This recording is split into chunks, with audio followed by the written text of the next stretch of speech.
మీరు చూస్తుంది KB9 news. ప్రతి క్షణం ప్రత్యక్ష ప్రసారం.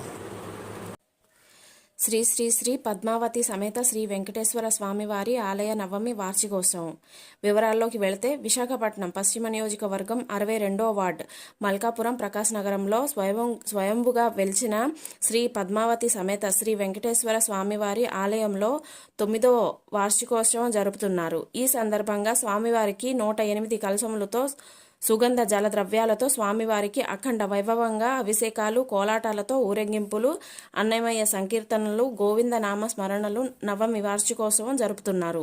మరిన్ని విషయాలు శివరామకృష్ణ ఆలయ ట్రస్ట్ అధ్యక్షుల ద్వారా KB9 న్యూస్ ద్వారా ప్రత్యక్షంగా చూడగలరు.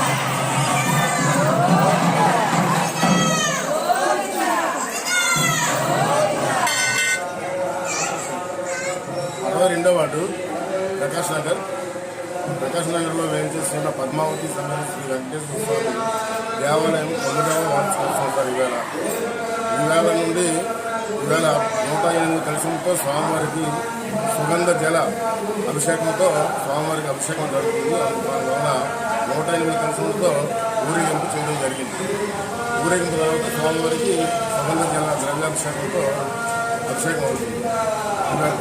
సాయంకాలం 10 గంటల నుండి స్వామివారికి కోలాటం ఉంటుంది సార్.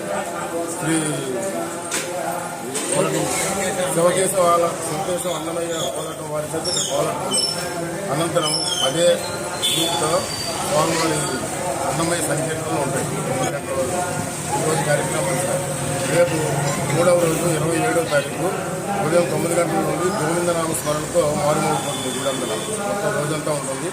సాయంకాలం 6 గంటల నుండి స్వామివారికి పల్లకి ఉత్సవం ఉంటుంది, ఊరేగింపు. ఇది ప్రకాశ్ నగర్లో 62వ వార్డు పద్మావతి సమేత వెంకటేశ్వర స్వామి ఆలయము. ఇక్కడ మొత్తం అన్ని గుళ్ళు ఉన్నాయి సార్. శ్రీ శివరామకృష్ణ ఆంజనేయ స్వామి, సిద్ధి సాయి, సంపత్ వినాయక గుళ్ళు ఉన్నాయి. ఆ గుడిలో భాగంగా స్వామివారు కలిసి ఉన్నారు వెంకటేశ్వర స్వామి.